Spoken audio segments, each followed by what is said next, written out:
اور لہجے سے بھی آیا تھی۔ وہ لفافے کو تخت پر رکھتے ہوئے کھڑے ہو گئے، ایک نظر سب پہ ڈالی اور باہر کو نکلے۔ چال سے بھی شگفتگی اور تعصب نمایاں ہو رہا تھا۔ ان کا ٹیسٹ بھی بولا ہے ڈاکٹر نے۔ ہما بھابھی کا لہجہ دھیما ہو گیا، کچھ جھجکا ہوا، ڈرا سا۔ تینوں خواتین چونک گئی اور باہر نکلتے آفاق بھائی بھی تیزی سے گھومے۔ تو میں نے کب انکار کیا ہے؟ کروا لوں گا ٹیسٹ، ٹیسٹ ہی تو ہے، پتا تو لگے کہ وجہ کیا ہے۔ ہما بھابھی آنسو پوچھنے لگی، لفافہ سنبھالنے لگی۔ اسی میں ٹیسٹ لکھا ہوا تھا۔ محسنہ اور دونوں مامیاں از حد حیرانی سے ایک دوسرے کو دیکھنے لگی۔ آدمیوں کے ٹیسٹ کب کو ہوتے ہیں؟ یہ ڈاکٹر بھی نا۔ محسنہ ہما بھابھی کو پچکار رہی تھی، آنسو پوچھ رہی تھی۔ شجرت کے دل پر غبار سا چھانے لگا۔ اس نے صبح نکلتے وقت محسنہ سے کہا تھا وہ آج کتابیں ڈھونڈنے کے لیے کہیں جائے گی، دعا کریں کامیابی ہو۔ وہ موٹی موٹی کتابیں اٹھا کر گھر لوٹی تھی۔ محسنہ نے اس کا چہرہ دیکھا جو کامیابی کو دکھا رہا تھا، لیکن وہ اب تک اندر نہیں آئی تھی کہ شجرت کتابیں مل گئی، پیسے کم تو نہیں پڑے، یا بچ گئے ہیں تو لوٹا دو۔ اور آج تم کافی لیٹ آئی ہو، کہاں گئی تھی، کس کے ساتھ گئی تھی؟ سب اس پر اعتماد کرتے ہیں، یہ خوشی کی بات تھی، مگر اس کی فکر نہیں کرتے۔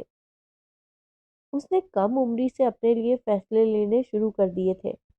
8ویں جماعت میں اس نے اسکول میں سیکنڈ پوزیشن حاصل کی تھی۔ اس کا نام سائنس اسٹوڈنٹس کی فہرست میں سب سے اوپر تھا۔ اس نے گھر آ کر محسنہ سے مدد مانگی کہ وہ سمجھ نہیں پا رہی کہ وہ سائنس لے یا آرٹ، اور محسنہ نے جواب دیا تھا، بھائی میں اس بارے میں کچھ نہیں کہہ سکتی، جو تمہیں ٹھیک لگے۔ اب تم کو ہی معلوم ہوگا نا کہ تم کیا پڑھ سکتی ہو اور کیا نہیں۔ محسنہ اٹھ گئی، گیند اس کے کورٹ میں۔ بہت بچپن ہی سے اسے جو چیزیں سمجھ میں نہیں آتی تھی وہ ان کے پیچھے پڑ جاتی تھی۔ چیز سمجھ میں نہیں آئی مگر رٹے لگا لگا کر اسے ازبر ضرور ہو جاتی تھی۔ مضامین چننے کے اس مرحلے میں وہ سب تک گئی۔ آفاق بھائی نے ڈرا دیا، سائنس بہت مشکل ہے، سیدھا سیدھا آرٹس پڑھو۔ شازیہ مازیہ نے بھی آرٹس کو آسان قرار دیا۔ ماموں کو دلچسپی نہیں تھی، بیوہ بہن کی بیٹی خود پڑھاکو تھی۔ بیٹا تم تو خود اتنی قابل ہو، جو کرو گی ٹھیک ہی ہوگا، مجھ ان پڑھ کو کیا پتا۔ شجرت چپ کر گئی۔ وہ دونوں مضامین کے فائدے اور مستقبل کے راستے بتا تو رہی تھی نا۔ شجرت کتابیں جگہ پر رکھ رہی تھی۔ اس نے یونیفارم بدلا، ٹھنڈے پانی سے چہرے پر چھپاکے مارے۔ محسنہ اس کی جانب سے لاپرواہی اسے کھل رہی تھی۔ وہ کب کہہ رہی تھی کہ وہ اسے گود میں بھر کے بیٹھ جائے؟ وہ تو بس پتا نہیں، نہیں تو کوئی زبردستی ہے۔ وہ مصنوعی جھنجھلاہٹ سے کہہ رہی تھی، ضرورت ہی کیا ہے؟ ضرورت ہے جبھی تو کہہ رہا ہوں۔ وہ مصر تھا اور پر یقین بھی۔ وہ ہنسی روک رہی تھی، اچھی زبردستی ہے بھائی، قسم سے سنان میں لے جاؤں گی، پڑھ بھی لوں گی، تم کہو تو یاد بھی کر کے آ جاؤں گی، ایک سانس میں سنا دوں گی، اگر غلطی نکلے نا ایک ذرا سی بھی تو۔ اس نے چٹکی بنا کر دکھائی، تو جو چاہے سزا دینا، مگر مجھے شعر سمجھ میں نہیں آتے۔ اس کا لہجہ سچائی کا مظہر تھا، ملتجی بھی۔ وہ ہر صورت اسے باز رکھنا چاہتی تھی۔ تم کو نا کورس کی ان کتابوں سے آگے بھی کچھ پڑھنا چاہیے۔ وہ نئے سرے سے نئے دلائل دینے لگا، تو پڑھتی تو ہوں نا، سارے اخبار، ایک ایک لفظ۔ اس نے تیزی سے کہا، وہ اخبار؟ سنان نے بدمزہ ہو کر کھینچ کر کہا، وہ بور روکھے سوکھے کالمز، وہ سیاست و معاشرت کے عرفان صدیقی کی باتیں، حسن نثار کے ذہن میں بجھے تیر اور گالیاں، ہارون رشید کی پیشن گوئیاں اور نذیر ناجی کی قلع بازیاں، ان کو تم پڑھنا کہتی ہو؟ مسرت جبین، وہ تیز لہجے میں شروع ہوا تھا۔ شجرت نے فوراً ٹوکا، اے، مسرت جبین کو کچھ نہ کہنا، وہ تو اتنا شاندار لکھتی ہیں، اور عطاء الحق قاسمی اور عرفان صدیقی کی تو بات ہی، اوہ، میں نے کب کہا کہ وہ اچھا نہیں لکھتے؟ مگر تم ان سب کے علاوہ کچھ اور کیوں نہیں پڑھتی؟ وہ شاید اپنے بال نوچنے والا تھا۔ شجرت کو مسلسل ہی ہنسی آ رہی تھی، مگر ہنسنے سے وہ شاید خفا ہو جاتا، اس لیے سنجیدگی سے قائل کرنے کی کوشش کر رہی تھی۔ اب ضبط نہ رہا اور ہنسی کی گرفت ڈھیلی کر دی۔ یار، تم پڑھو تو، جسٹ ریڈ اٹ اینڈ فیل۔ وہ مسحور کیفیت میں گھر گیا۔ اس کے ہاتھ میں نسخہ ہائے وفا تھی۔ میں تمہیں پہلے کچھ آسان چیزیں سناتا ہوں۔ سنان کے لیے ہر صفحہ اور ہر سطر خوبصورت اور سحر زدہ کر دینے والی تھی، مگر اس نے شجرت کے لیے خدا وہ وقت نہ لائے، خدا وہ وقت نہ لائے کہ سوگوار ہو تو، سکون کی نیند تجھے بھی حرام ہو جائے، تیری مسرت پہ ہم تمام ہو جائے، تیری حیات تجھے تلخ جام ہو جائے، غموں سے کیسا۔ بہت خوبصورت لب و لہجے میں جذب کے ساتھ پڑھتا سنان کسی اور ہی جہان سے بول رہا تھا۔ واپس لوٹا، مگر جی بھر کے بدمزہ ہوا، دل ٹوٹ گیا۔ شجرت نے اس کی اس کیفیت کو محسوس کیا تھا اور وہ حیران رہ گئی تھی۔ اسے اس طرح شعر پڑھتے اس نے پہلی بار دیکھا تھا، اور ایسے میں اس کے لہجے کی خوبصورتی اور آواز کا اتار چڑھاؤ دل موہ لینے والا تھا۔ اسے اس کو سننا بہت اچھا لگا تھا، کانوں کو بھلا اور دل میں اترتا سا، مگر اس کا سوال کیسا؟ بہت اچھا سنان، بہت اچھا، تم بہت اچھا پڑھتے ہو۔ وہ سچ کہہ رہی تھی۔ اوہ، سنان نے سر پر ہاتھ مارا، پڑھنے کو چھوڑو، شعر کیسے ہیں؟ اوہ، شعر اچھے ہیں، شعر اچھے، بہت اچھے ہیں۔ وہ اس گہرائی میں گئی ہی کب تھی جہاں سے وہ ابھرا تھا؟ اسے تو شاید کنارہ بھی نصیب نہیں ہوا تھا، اور یہ سنان نے بھانپ لیا تھا۔ تم، وہ اپنی ہتھیلی پر مکہ مار کر رہ گیا۔ نہیں، خفا مت ہو، اب ایسی بھی بات نہیں۔ شاعر کا انداز دعا گو ہے، وہ اپنے محبوب کو کسی بھی مصیبت یا مشکل میں گرفتار نہیں دیکھ سکتا، اور دراصل شاعر اس شعر میں، بس بس بس، خدا کے لیے چپ کر جاؤ۔ سنان نے ششتر رہ کر سنا تھا، اور پھر نہ جانے ضبط کی کن کن راہوں سے گزر کر بولا تھا، بلکہ چلایا تھا کہ ارد گرد سے گزرتے کچھ اسٹوڈنٹس چونک کر متوجہ ہوئے تھے۔ سنان نے سب کے چونکنے کو محسوس کر کے اپنے ہاتھ صلح جو انداز میں پھیلائے، وہ جیسے خود کو شانت رہنے کی تلقین کر رہا تھا۔ سانس لے رہا تھا، سانس چھوڑ رہا تھا۔ مار دینے کے 100 طریقے۔ یہ کتاب کہاں سے ملے گی؟ نہیں، مر جانے کے 100 طریقے، اسے ڈھونڈنا ہوگا، بس۔ سوری سوری سنان۔ سنان کا چہرہ دلی جذبات کا ترجمان تھا۔ شجرت نے فوراً کہا، ایسی بات بھی نہیں، مجھ سے پہلی سی محبت میرے محبوب نہ مانگ کا پتہ ہے، بلکہ وہ مجھے یاد بھی ہے، اور اسے میں سمجھ بھی سکتی ہوں۔ وہ اپنی صفائی میں تیز تیز بول رہی تھی۔ یہ بھی تمہیں شاعری کے حوالے سے یاد نہیں ہوگی، نور جہاں کی وجہ سے، کہ انہوں نے اسے اتنی خوبی سے گایا ہے۔ وہ دانت پیس کر اب کتاب کو بند کر رہا تھا۔